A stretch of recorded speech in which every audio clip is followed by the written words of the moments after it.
Boa noite, a paz do Senhor, amém? Irmã Josiane não pôde estar conosco, está se preparando para o exame e não pôde estar hoje. A Luziana, no domingo não pôde estar porque está meio passando mal. Provavelmente não deve ter melhorado, por isso não veio, amém? Mas louvo a vida de vocês, de cada um de vocês que aqui estão. E independente de quem está, de quem não está, o importante é Deus estar presente, né? E que Deus possa falar conosco. Hoje, quando eu saí de casa, foi muito difícil, né? E estar na casa de Deus. Para quem mora aqui dentro do bairro, eu não vejo tanta dificuldade, não. A não ser quando está trabalhando, também está enfermo. Às vezes acontece alguma coisa de imprevisto em cima da hora para vir para a igreja. Às vezes acontece, né? Mas quando os irmãos tiverem a oportunidade, não perca essa oportunidade. Não. Isso aqui é uma oportunidade que vocês estão tendo. Porque cada culto é uma preparação para a grande festa que vai ter no céu. Aqui você vai ouvir falar de Jesus. Lá no céu você vai ver Ele pessoalmente. Amém? Você conhece Ele através da palavra, mas lá você vai conhecê-lo pessoalmente. Deus tem uma palavra para o teu coração. Romanos capítulo 8.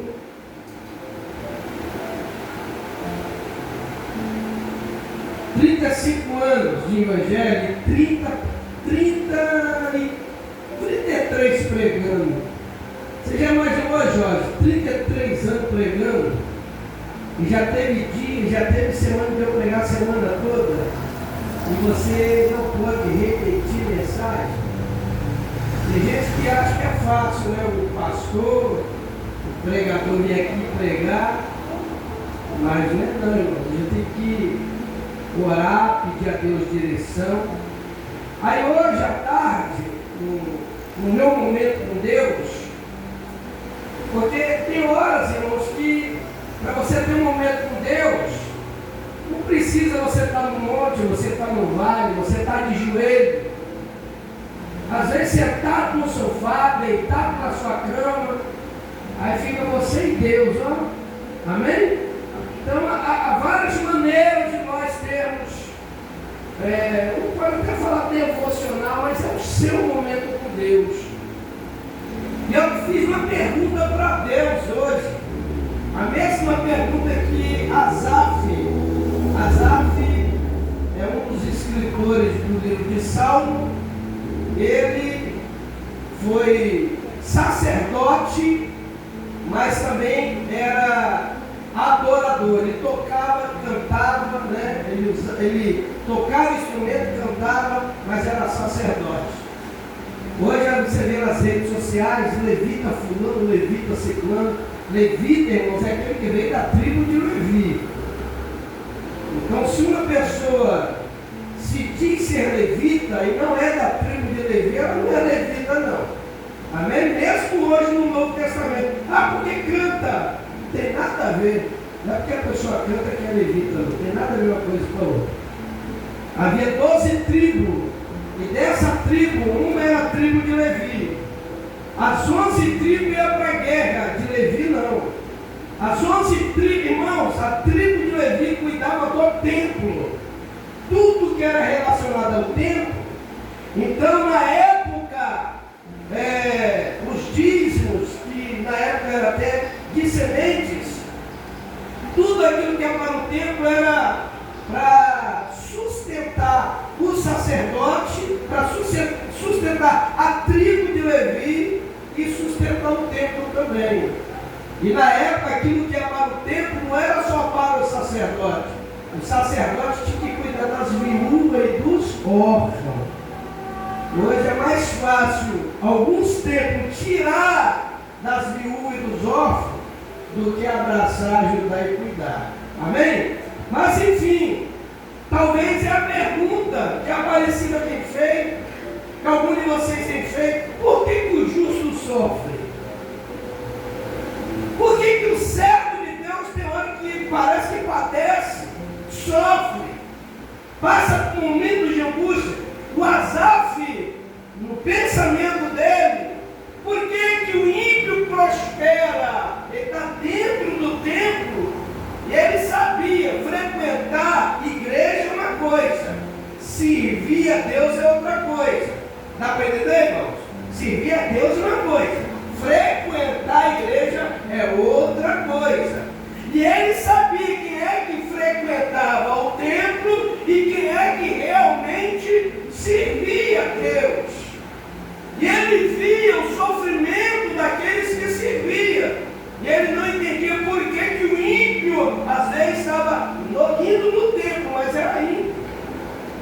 Às vezes o coração era perverso, era mau. E tem pessoas que até no dia de hoje você para pensar, mas que camarada, por que ele se deu bem? Não é assim, Jorge? Por que aquele fulano se deu tão bem na vida? O cara não tem falta de nada.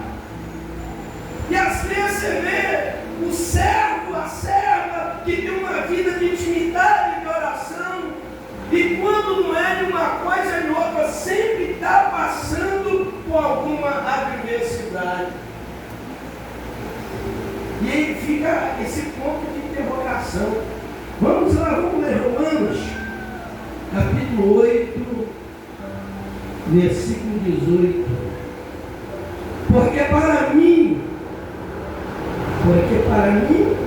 tenho por certo que as aflições deste tempo presente não são para comparar com a glória que em nós há de ser revelada. Vamos ler de novo, só para você, presta bem atenção. Porque para mim tenho por certo que as aflições deste tempo presente não são para comparar com a glória que em nós há de ser revelado.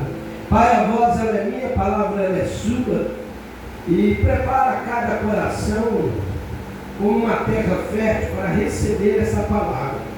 Fala conosco, assim nós te pedimos, no nome de Jesus.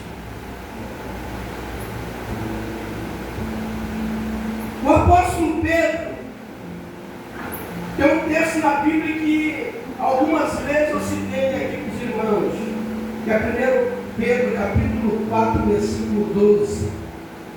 O apóstolo Pedro diz assim: amados, não estranheis a ardente prova que há de vir sobre vós, como se alguma coisa estranha vos estivesse acontecendo, mas alegrai-vos no fato de seres participantes das aflições de Cristo. Existem algumas respostas na Bíblia que você já leu e que você já ouviu alguém ministrar, e que nos seus momentos difíceis, nos seus pontos de interrogações, você se esquece daquilo que você já ouviu ou daquilo que já foi palestrado na tua vida. Nós vemos, esses dias, eu vi um vídeo e eu parei para meditar e aquilo ficou no meu coração. Um pastor dizendo: Jesus, depois que ele acabou de celebrar a ceia, celebrou a Páscoa depois da ceia, quando ele acaba de celebrar, ele canta um louvor junto com os discípulos. Os discípulos não sabiam, Martinha, mas ele sabia o que esperava. Ele sabia que lá, naquele Monte das Oliveiras, ele ia ser traído por alguém que tinha sentado na mesa com ele.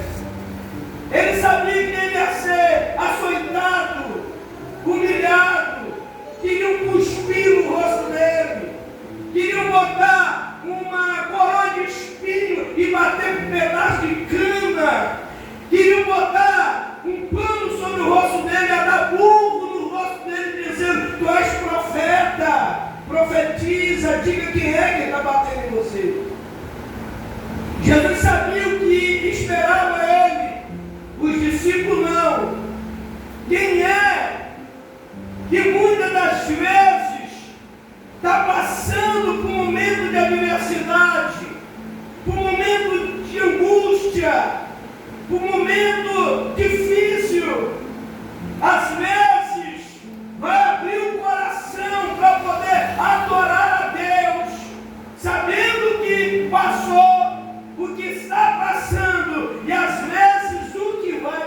ajudar. Uma vez eu entrei dentro do hospital, a pessoa desenganada da medicina. E eu fui para orar para essa pessoa. E quando eu acabei de orar,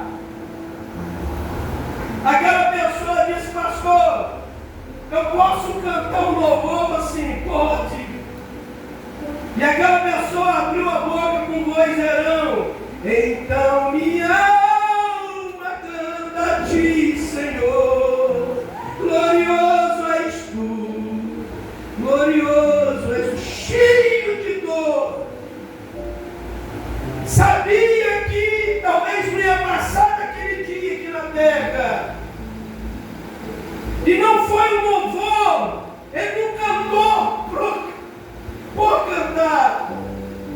Ali estava saindo dos lábios dele, da alma dele, uma verdadeira adoração. Quando Deus tirou o povo do Egito e botou no deserto, é como se Deus realmente estivesse humilhando eles. Está escrito isso na Bíblia. Deus o colocou em provação, em humilhação, para eles se achegar a Deus e ser dependente de Deus. O que fizeram? Começaram a reclamar, começaram a murmurar e começaram a dizer: Moisés, basta, chega, queremos voltar para o Egito. Quer dizer, queremos voltar a ser o que nós éramos antes, escravos.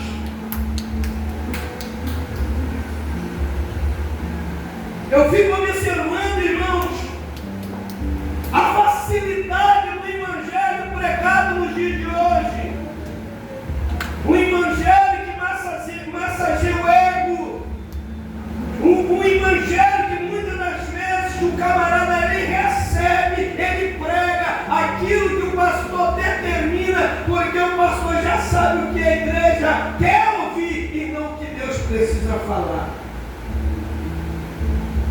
É por isso que nunca podemos sentar, porque um pastor que pode apontar o dedo para mim e dizer: você me cobrou para vir na minha igreja.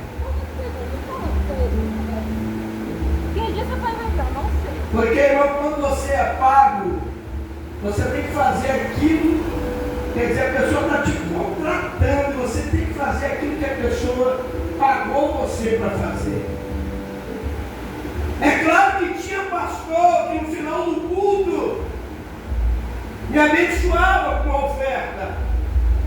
E eu recebi, porque aquela oferta era uma semente daquele pastor na minha vida. E para você colher, você tem que semear. Mas cobrar, ter preço nunca. Porque eu nunca preguei aquilo que as pessoas querem ouvir. Eu sempre tive a preocupação de, antes de subir em cima do altar, antes de pegar no microfone, de falar coisas do meu coração.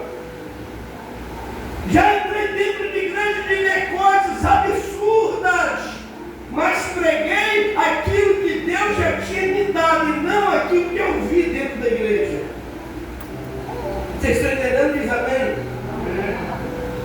Então, irmãos, o evangelho, ele é sacrifício.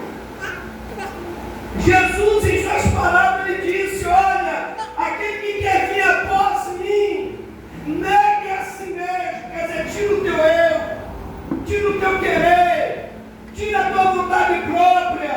Aquele que quer vir após mim, para poder ser chamado de servo, ele tem que negar a si mesmo. Nega a si mesmo e tome a tua cruz e siga-me. E quando fala de cruz, irmãos, não está falando de a chave do carro descendo do céu. Não está falando de uma casa na beira da praia, de uma BMW na sua garagem. Quando você olha para a cruz e vê o que Jesus passou até chegar na cruz, aí você vai entender o porquê que Jesus disse: no mundo você vai ter aflição. Você sabe o que é aflição? Você já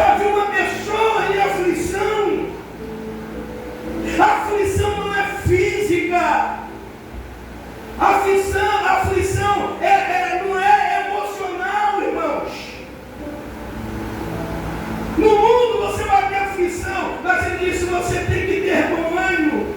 Se ele venceu, nós somos muito mais do que vencedores.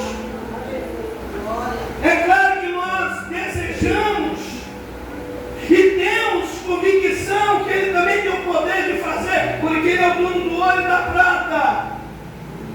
Nós temos o desejo de ter uma boa casa, temos o desejo de ter um bom veículo, temos o desejo de poder dar para os filhos ou ter do bom e do melhor para comer. Nós temos esse desejo e Deus tem o poder de assim fazer. Mas isso nunca deve ser prioridade nas nossas vidas. Nega a si mesmo, toma a tua cruz, tira o teu eu, tira o teu querer, a tua vontade própria. Você não vive mais para você. Você tem condição de dizer: eu não vivo mais, mas é Cristo que vive em mim. Só quem pode realmente viver esta palavra é esse que pode estar após Cristo, tomar a sua cruz e seguir a Ele. Amém? Amados irmãos, não estranheis a ardente prova, porque o crente, tem crente que não suporta, irmãos. Quem quer ter uma grande vitória de Deus, levanta a mão. Mas existe uma grande vitória sem ter uma grande luta? Sem passar por uma grande batalha?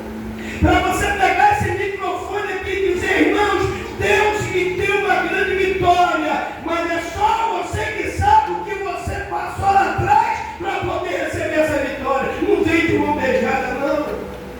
Te custou noite de sono perdida, calo no joelho, teve que exercer a fé, mesmo tudo parecendo que estava dando ao contrário, mesmo com palavras ao contrário. Eu sei em quem eu tenho crido, eu sei onde está depositada a minha fé, e eu sei que Ele vai me honrar. É isso.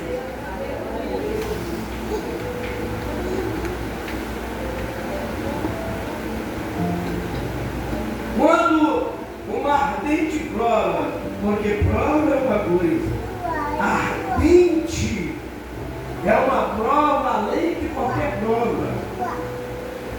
Quando viu uma ardente provação, olha para trás e começa a lembrar: passei por uma tempestade, mas eu venci lá atrás.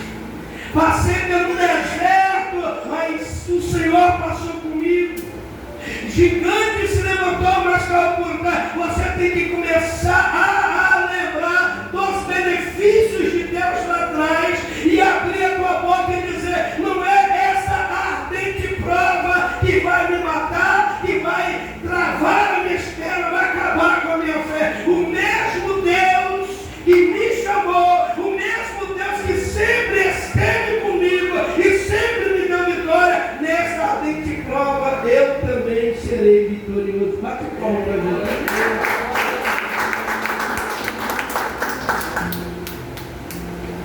Lá em Marcos capítulo 12, versículo 30, é um mandamento, irmãos. Amará, pois, o Senhor teu Deus de todo o teu coração, de toda a tua alma, de todo o teu entendimento e de todas as tuas forças. Pastor, de mim mesmo não consigo. Está na Bíblia a resposta. Paulo, Filipenses 4,13. Se você ler o 12, você vai ver o que ele passou. Para no 13 você entender. Lê 4,12 para você entender o 4,13. Quando ele abre a boca e diz: eu posso todas as coisas naquele que me fortalece.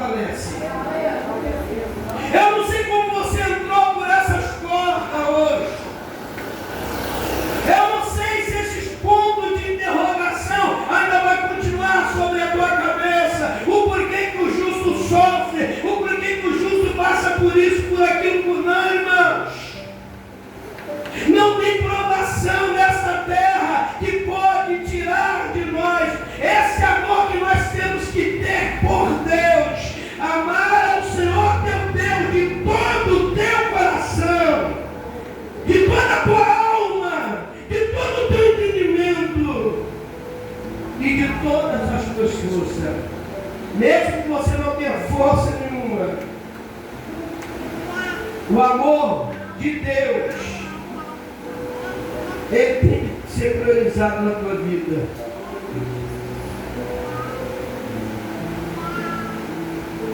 Amém?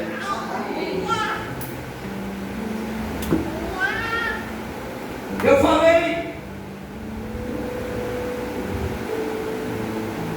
de Jesus. Hoje eu não sei qual foi o louvor que Jesus cantou, mas naquele dia nós vamos saber. Quem sabe não vai cantar o mesmo louvor quando a igreja chegar diante dele. Ele canta um louvor e sai para que se cumprisse aquilo que já estava determinado. Mas ele louvou. É uma história linda, maravilhosa. Em Atos 16, versículos 22 ao 28. Paulo e Silas expulsam o demônio de uma mulher, o demônio adivinha. E a cidade de Filipos estava sob domínio romano. Paulo, mesmo sendo judeu, também era romano. Os juízes em praça pública fazem o julgamento.